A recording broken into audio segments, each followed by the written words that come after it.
Halo semuanya, waduh kembali lagi nih bersama Bang Jack di tahun baru ini. Ini tanggal 1 apa tanggal 2 ya uploadnya, waduh. Antara itulah, tapi ya Bang Jack juga mau ngasih tahu nih. Untuk Ziu dan juga si Jopan Bang Jack upload di channel baru tuh khusus. Karena nggak bisa di channel ini coy, kena copy kanan coy, waduh. Hah. Ya, linknya tuh ada di tab komunitas. Cari aja, buka profil Bang Jack tuh.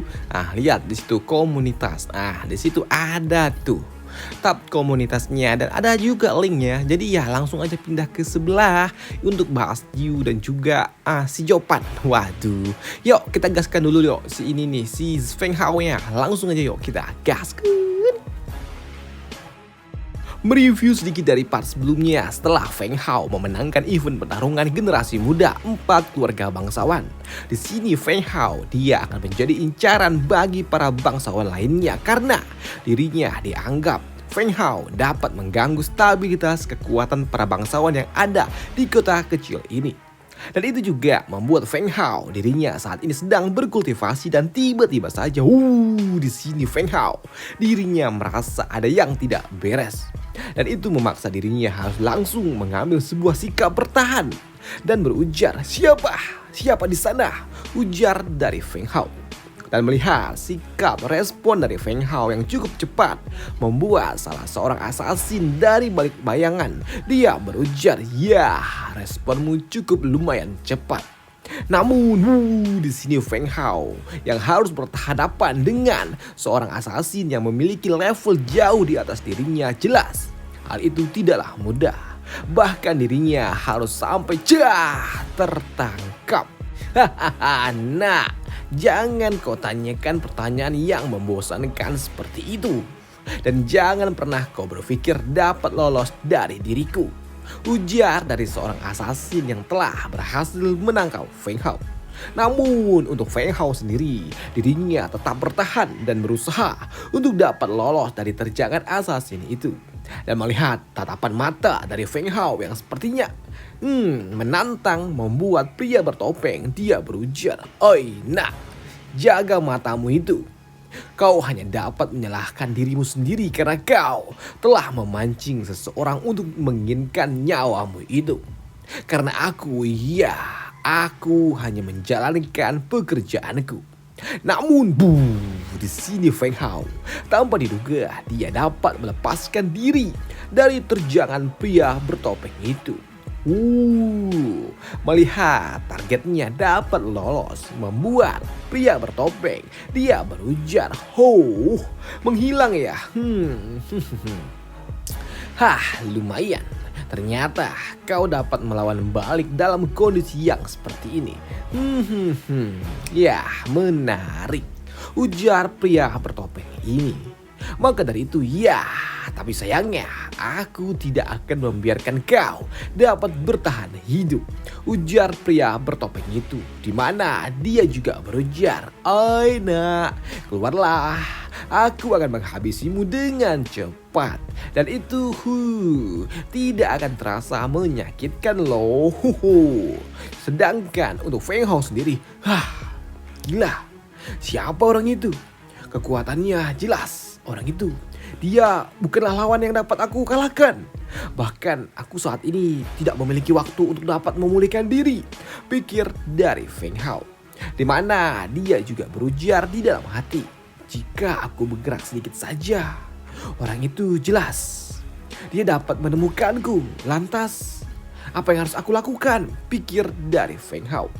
Dan dalam kondisi yang terdesak inilah di sini Feng Hao dirinya mencoba untuk berbicara dengan master kecil. Master kecil, apakah kau ada di sini?" Namun ternyata tidak ada respon dari Kunti Bogel atau master kecil. Waduh, membuat Feng Hao dia berujar, sudahlah. Aku sepertinya memang harus mengandalkan diriku sendiri. Dan untuk tanganku, ini sudah sedikit membaik.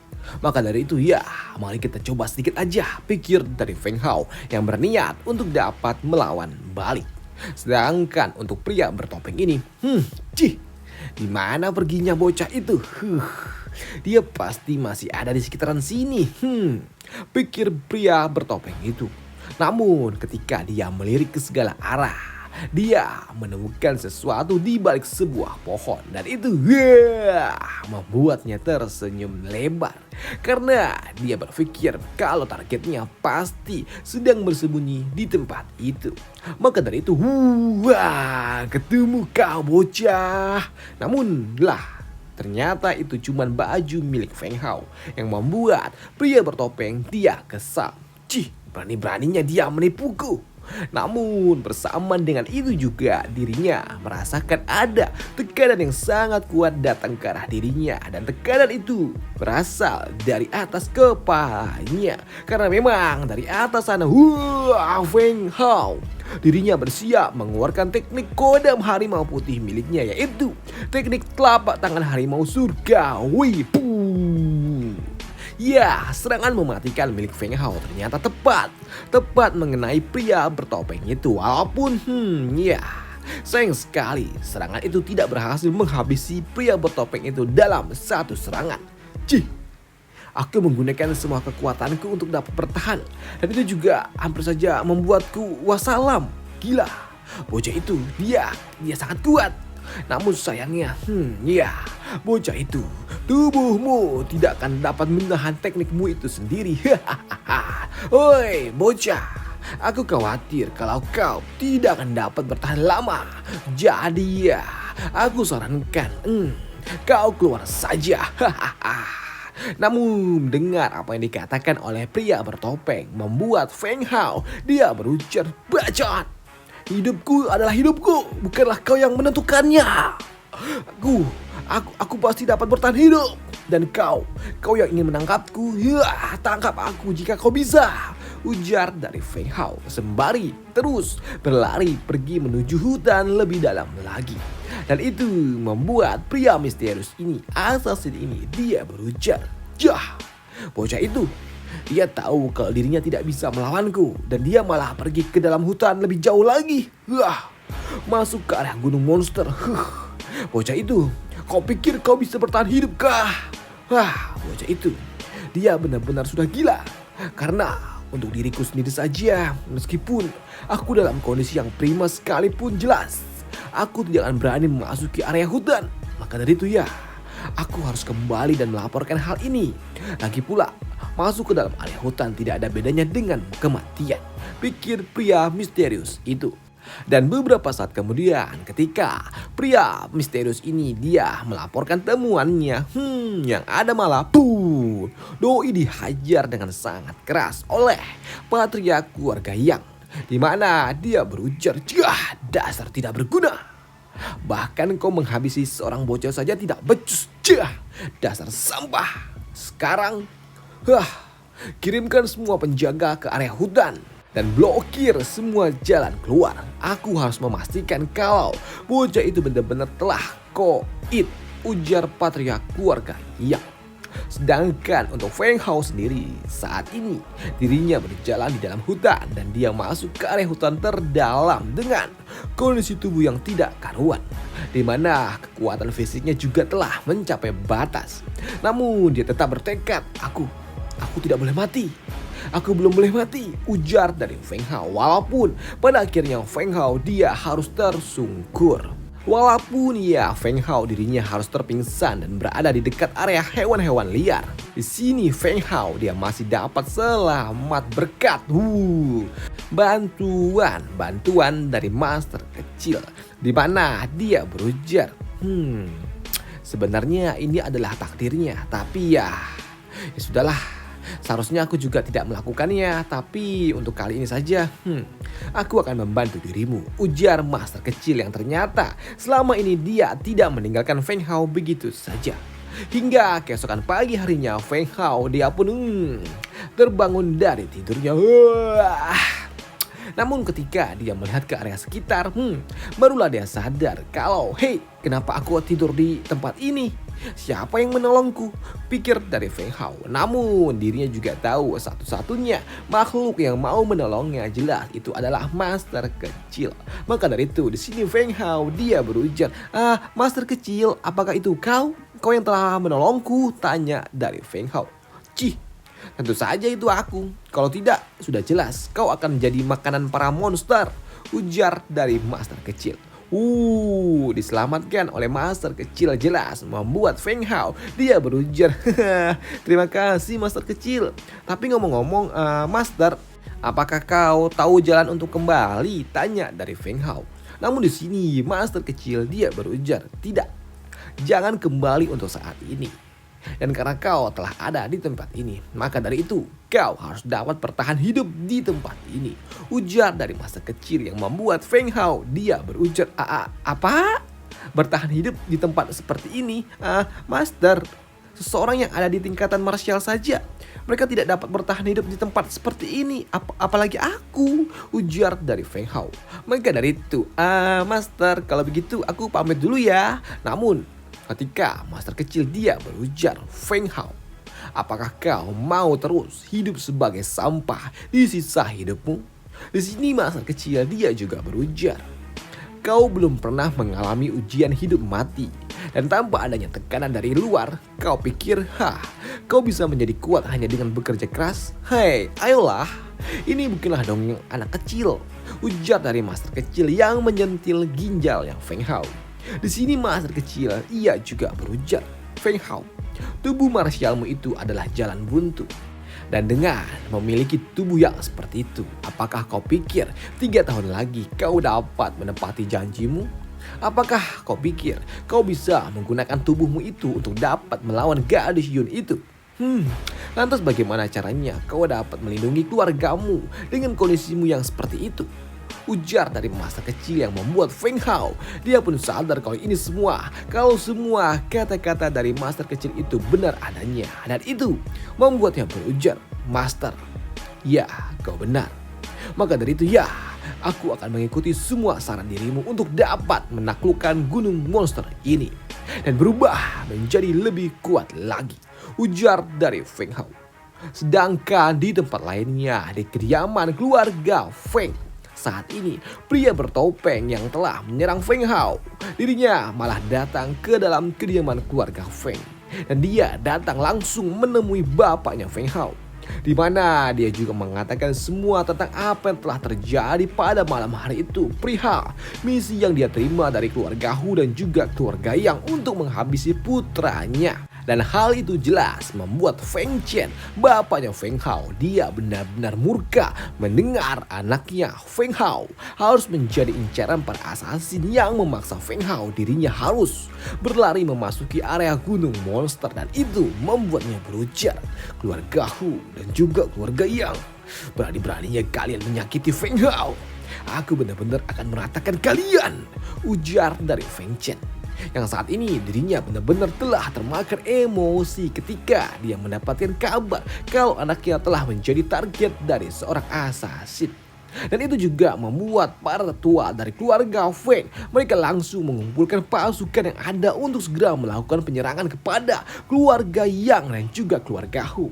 Di mana salah seorang tetua dia berujar, kumpulkan semua orang-orang elit, kita akan memusnahkan kedua keluarga itu, ujar patriark keluarga Feng. Namun di malam hari yang sunyi kini menjadi chaos ketika rombongan keluarga Feng tiba di kediaman keluarga Hu yang dipimpin langsung oleh Feng Chen. Namun mereka, patriark keluarga Hu dan juga patriark keluarga Yang, mereka ketika melihat rombongan dari keluarga Feng datang, jelas mereka tahu apa maksud ini semua. Dan itu membuatnya berujar, Feng Chen, beraninya kau bersikap sombong. Sedangkan untuk Feng Chen yang telah termakan emosi, tidak lagi ada basa-basi bagi dirinya. Dua setengah tua, tidak ada lagi tempat yang perlu dibicarakan. Maka dari itu, bersiaplah kalian untuk mati, ujar dari Feng Chen yang kini bersiap mengambil kuda-kuda untuk dapat melakukan sebuah serangan mematikan dengan cara melepaskan teknik debu angin, yaitu angin kematian. Ya, melihat Feng Chen yang datang melesat melepaskan teknik mematikan, jelas hal itu menotis mereka. Dan itu membuat kedua serangga tua itu harus melakukan sebuah serangan counter pula jika tidak mau mati. Maka dari itu si cebol tua dia pun bersiap. Begitu juga dengan patriark keluarga Yang, dia bersiap untuk menghalaunya.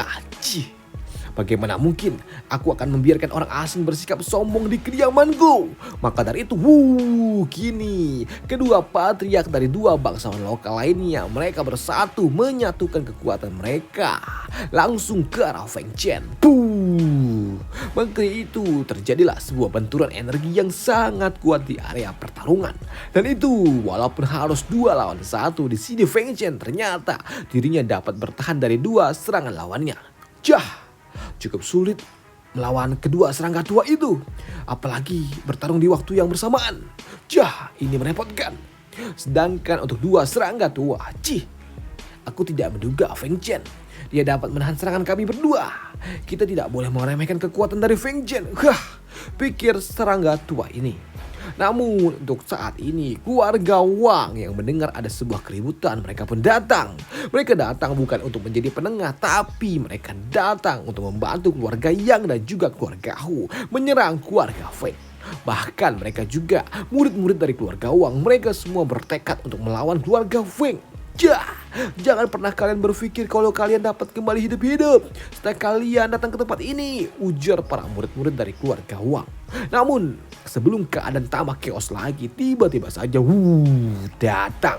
datang sebuah tekanan yang sangat amat kuat. Tekanan yang datang hingga membuat patriark keluarga Wang dia pun bingung bagaimana bisa ada tekanan yang sekuat ini, karena dirinya tahu tidak ada orang sekuat itu di kota kecil Yulan ini. Dan ternyata yang datang itu adalah seorang pria yang sedang membawa sebuah kipas. Dan orang itu adalah seorang jenderal penjaga yang bernama Ouyang Yan. Di mana Pak Tua ini dia berujar, aku seharusnya tidak melakukan hal ini. Hanya saja hal ini telah melibatkan kelangsungan hidup dari 4 keluarga bangsawan kota. Dan ini akan mempengaruhi seluruh isi kota.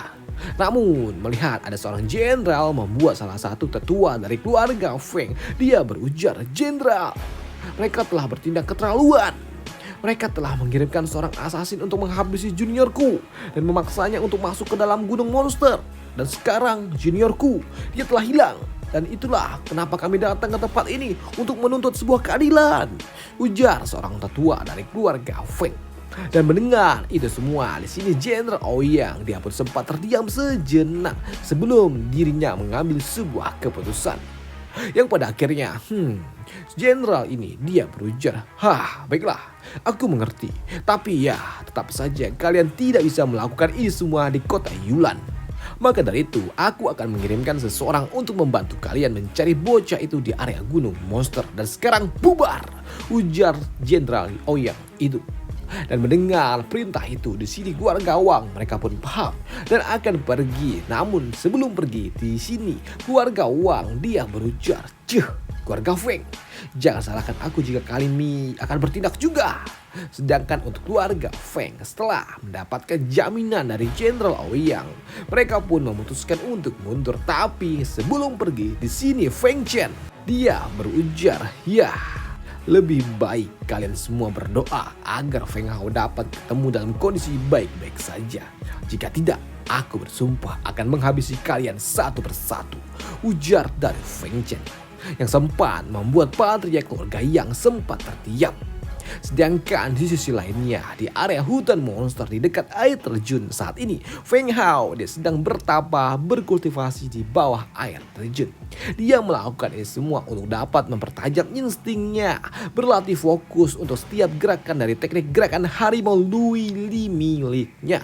Di mana master kecil dia juga berujar, di saat kau sedang menggunakan teknik seni bela diri itu, biarkanlah kekuatan mengikuti gerakanmu agar kau dapat mengurangi kerusakan pada tubuhmu. Dan jika kau tidak pernah mengalami situasi hidup mati, maka sulit bagi dirimu untuk dapat merangsang potensi yang tertanam di dalam tubuhmu. Maka dari itu, mulai besok kau akan mulai berlatih berburu monster tingkat 6.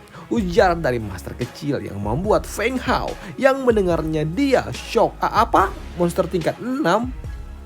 Dan membayangkan dirinya harus melawan monster tingkat 6 yaitu Flame Beast. Jelas membuat Feng Hao merasa kalau ajalnya udah semakin dekat. Master, aku hanya ada di tingkatan 5 dan kau menuntutku untuk berburu monster tingkat 6? Ini gila.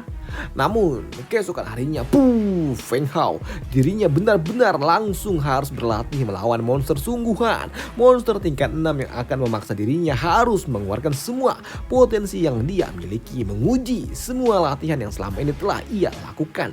Yang jelas ini sangatlah sulit karena memang jangkauan serangannya ternyata jauh lebih luas daripada diriku. Pikir dari Feng Hao. Maka dari itu aku tidak akan bisa menghadapinya secara langsung. Dan aku harus bisa mengalahkannya dengan menggunakan trik. Aku hanya bisa melakukan itu.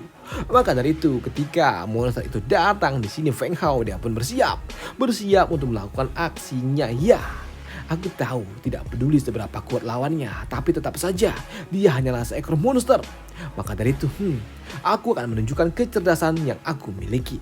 Maka dari itu di sini Feng Hao dia pun bersiap untuk dapat memadatkan ki di salah satu tangannya dan meledakannya dengan menggunakan gerakan harimau liuli. Karena memang dengan menggunakan teknik telapak harimau itu, aku dapat menghasilkan uap asap, efek dari udara panas yang telah menguap. Dan itu akan membuat monster itu akan kehilangan posisiku. Dan itu akan membuat dirinya pergi ke satu tempat yang telah aku siapkan. Karena sejatinya binatang tetaplah seekor binatang, pikir dari Feng Hao. Maka dari itu dia pun mengambil sebuah batu kecil yang dia lemparkan untuk memberikan sebuah pengalihan. Dan begitu monster itu teralihkan pandangannya di sini, Feng Hao dia bersiap langsung menerjang monster itu dari titik buta. Namun Feng Hao dia terkena serangan dari monster beast itu yang membuat dirinya harus tersungkur. Bagaimana dia bisa tahu gerakanku? Ujar dari Feng Hao setelah trik kecilnya gagal. Dan melihat Feng Hao yang seperti itu, di sini master kecil dia berujar, "Hey, Flame Beast itu dia memiliki kemampuan penciuman 30 kali lipat lebih baik daripada dirimu. Dan trik kecil seperti itu, nggak ada gunanya boy. Dan sebaiknya kau mulai serius lah," ujar dari master kecil. Mendengar hal itu membuat Feng Hao dia berujar, "Master, kenapa kau tidak katakan itu dari awal sih?" Namun untuk master kecil dia berujar, ya terserah kau lah.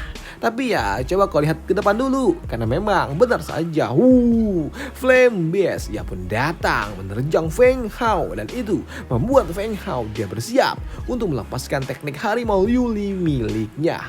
Baiklah, aku akan menghabisinya dalam satu serangan, ujar dari Feng Hao sembari bersiap mengambil kuda. Namun doi malah kena geprek.